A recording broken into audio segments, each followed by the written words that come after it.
Fala pessoal, sejam bem-vindos, começando mais um vídeo com muitas informações importantes. Mas antes, eu peço para que você se inscreva no canal, deixe o seu like e compartilhe o vídeo com o máximo de pessoas. Giro na tela e notícias a seguir.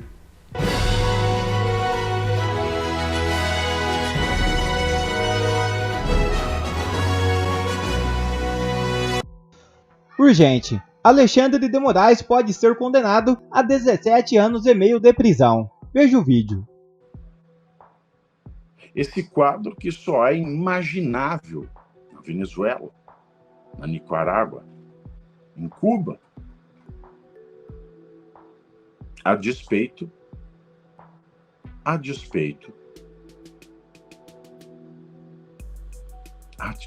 da democracia e dizendo que estão defendendo a democracia, trucidaram de vez a democracia.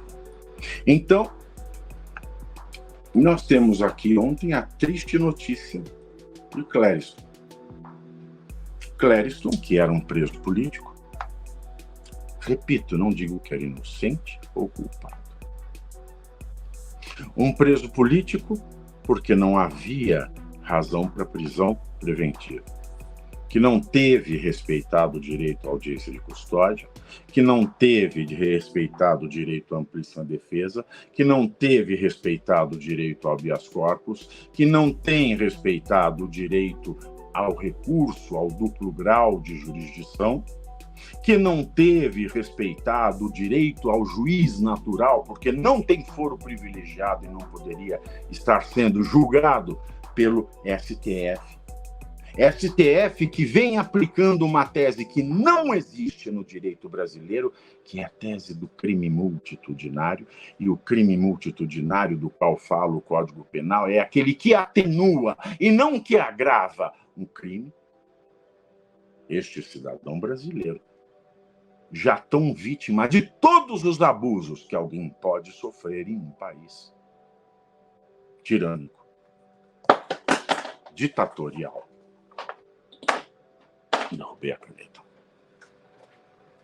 Este cidadão, esta vítima, que tinha hipertensão, tinha diabetes, teve o seu quadro de saúde agravado. Tendo o seu quadro de saúde agravado, os seus advogados pediram para que ele fosse para casa, usasse tornozeleira eletrônica, cumprisse prisão domiciliar, mas que saísse da prisão para que pudesse ter adequados cuidados médicos. A Procuradoria-Geral da República, que é a parte acusatória, leu e concordou, falou de fato, ele tem que sair daqui. E pediu ao ministro Alexandre de Moraes que concedesse a sua soltura, em razão de saúde. Num país em que João de Deus, um dos maiores criminosos da história do Brasil, cumpre prisão domiciliar por questões de saúde, Clériston, um preso político, a quem lhe foram negadas todas as garantias do devido processo legal e do princípio da legalidade e da constitucionalidade, qualquer dignidade que se exige a um cidadão brasileiro. Aliás, que deveria existir para cada cidadão brasileiro. Teve o seu pedido ignorado. Ontem, ele faleceu na Papuda, deixando mulher e filhos.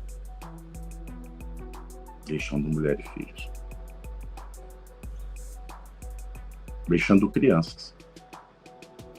3 filhas, se eu não me engano. 3 filhas. 3 crianças, 3 meninas. O ministro Alexandre pediu ao corpo médico da Papuda os relatórios. Mas para quê? De que isso adianta? Já é morte mesmo. E agora? O que pode acontecer com o ministro Alexandre de Moraes? A questão é simples. Vamos ao Código Penal. Se nós fôssemos um país sério, O fato é que o ministro Alexandre poderia ser condenado a 19 anos de prisão pela sua régua rígida, a 19 anos de prisão. Por que, Pavinato? O quadro é o seguinte: o preso estava preso preventivamente.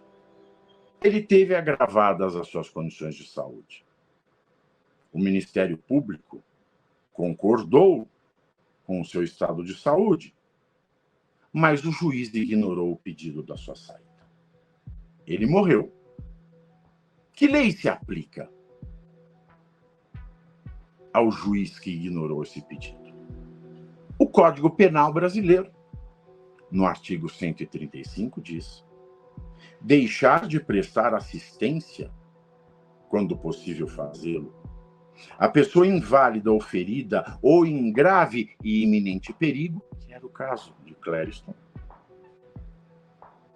tem a pena de 1 a 6 meses de detenção,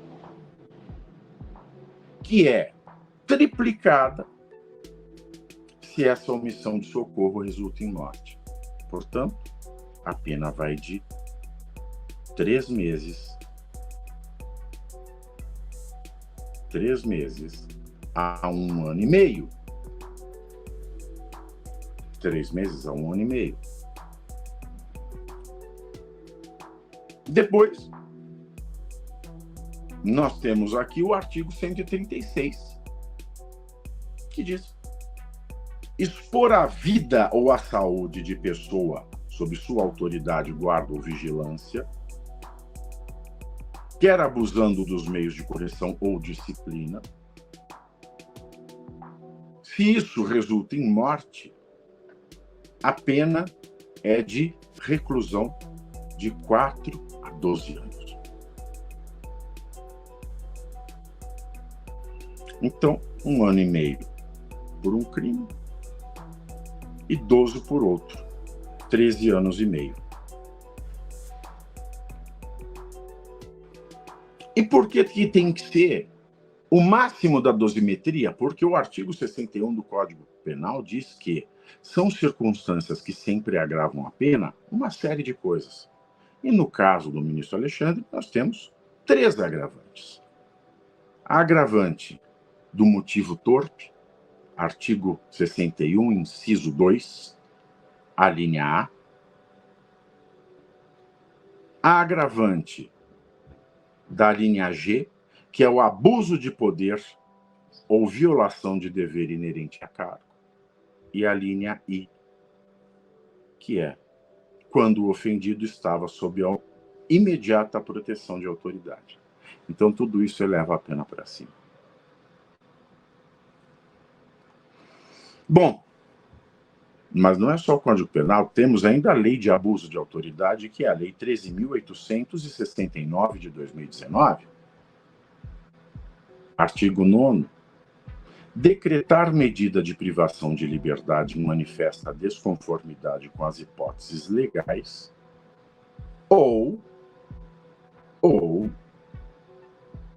a autoridade que, dentro do prazo razoável, deixar de substituir a prisão preventiva por medida cautelar diversa ou de conceder liberdade provisória, quando manifestamente cabível, tem uma pena, segundo este artigo 9º, de 1 a 4 anos, mais multa. Logo, senhores, nós temos 13,5 mais 4, 17 anos e meio e multa. Eu fiz um cálculo errado no meu Twitter. Eu calculei 3, a primeira pena, quando deveria ser 1,5. Peço perdão. Mas o fato é que, pela lei, o ministro Alexandre de Moraes poderia ser processado e poderia pegar 17 anos e meio de prisão mais multa. Quem é que pode acusá-lo? Que isso é um crime comum. É competência do Procurador-Geral da República ingressar com ação penal contra o ministro do STF. Mas e se o Procurador-Geral da República não o fizer? Bom, o artigo 29 do Código de Processo Penal e o artigo 5º, inciso 59 da Constituição, nos diz que a inércia do Ministério Público, e o PGR é o chefe do Ministério Público, possibilita ao ofendido ou a quem tem a qualidade para representá-lo, a sua esposa, sua viúva, suas filhas, possibilita a faculdade de iniciar a ação penal pública através de queixa, substituindo o MP e a denúncia que iniciaria a ação penal. Todavia, senhores,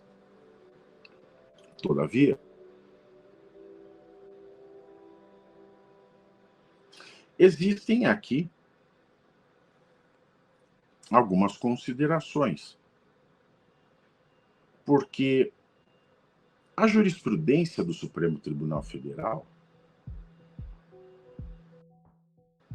até 2015, vinha negando a possibilidade de a vítima ou os herdeiros da vítima moverem ação penal contra um ministro do Supremo, um presidente, um senador, um deputado federal, afirmando que a competência privativa da PGR está na Constituição e que, por isso, não poderia haver ação privada em substituição à ação que o PGR deveria mover, mas não move, não se sabe por quê. E este HC, que é o 127.483 do Distrito Federal, de 2015, que teve como relator o falecido Teori Zavascki, ele diz o seguinte: a legitimidade para a propositura da ação penal nos casos de competência originária do Supremo Tribunal Federal é exclusiva do Procurador-Geral da República, não se admitindo a intervenção de particulares, seja como substituto processual, seja como assistente de acusação.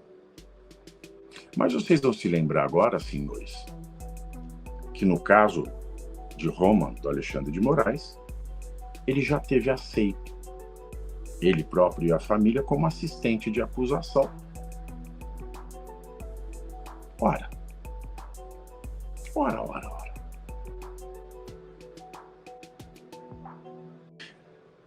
Se o Alexandre de Moraes acabou de quebrar uma jurisprudência do STF que não admite a ação de privados em substituição ao Ministério Público que nada faz, porque só o PGR pode oferecer ação, numa jurisprudência que não só diz isso, que também diz que não pode haver assistente de acusação nesses casos. Se o próprio ministro Alexandre quebrou esse entendimento, fica aberta a possibilidade, sim, de que, se o Procurador-Geral da República não promover uma ação penal contra o ministro Alexandre de Moraes, pedindo a sua responsabilidade criminal, que pode levá-lo a uma condenação de 17 anos e meio de prisão, mais multa, a família poderá fazer. E da mesma maneira, na mesma ação, a família pode pedir ao ministro Alexandre de Moraes, que tem bons proveitos, ou ao Estado brasileiro, ou aos dois conjuntamente, que pague uma pensão mensal vitalícia, porque se o falecido era arrimo de família, ele deve arcar com os custos de vida das suas filhas, das suas meninas e da sua esposa. Ele deverá pagar uma pensão durante o tempo da expectativa de vida do falecido. Se isso acontecer no Brasil, eu volto a acreditar no STF. Se isso acontecer no Brasil, eu volto a acreditar na justiça. Portanto, fica aqui o recado.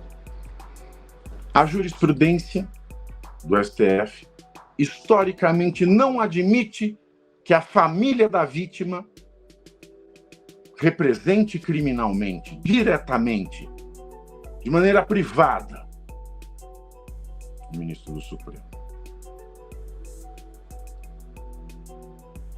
Mas foi o próprio ministro do Supremo que quebrou esse entendimento quando colocou-se a si como assistente de acusação no caso do aeroporto de Roma.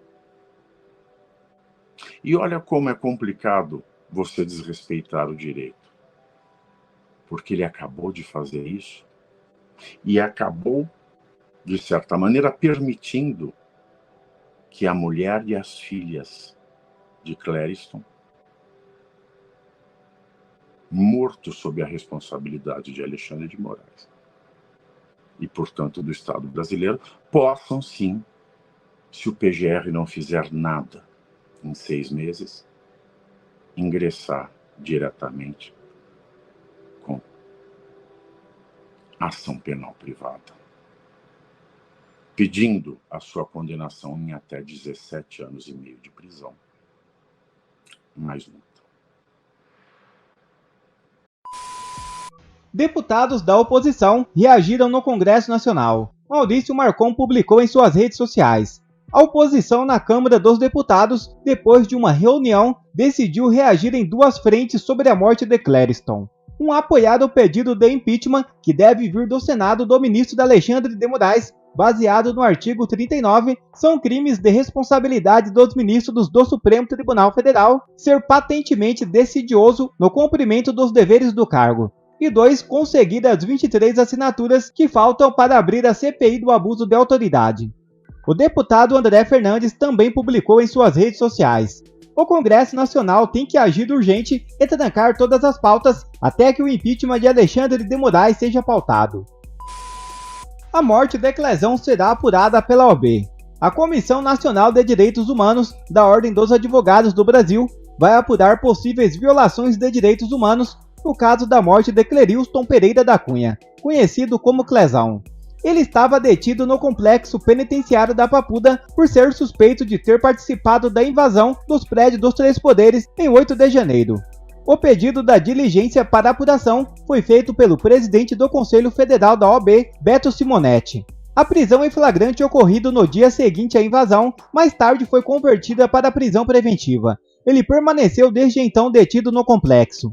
Conforme divulgado na imprensa, o fato suscita questionamentos sobre possíveis irregularidades e violações aos direitos humanos das pessoas detidas, informou Simonetti no ofício enviado à Comissão Nacional dos Direitos Humanos da OAB. 2 advogados de detidos do 8 de janeiro divulgaram que vai haver nesta quarta-feira 22 um ato em protesto pela morte de Clezão. Um deles, Ezequiel Silveira, anunciou que o protesto vai cobrar justiça por Clerilson. Silveira informou que o início da manifestação está programado para as 14 horas. O advogado convida amigos e familiares de Clezão para o evento. Ele afirmou que alguns parlamentares já confirmaram presença. Bom, quer receber mais conteúdos como esse? Então inscreva-se agora mesmo no canal, deixe o seu like e compartilhe o vídeo com o máximo de pessoas. Assim você vai estar me ajudando demais. Fico por aqui, um forte abraço e que Deus abençoe a todos. Brasil acima de tudo e Deus acima de todos.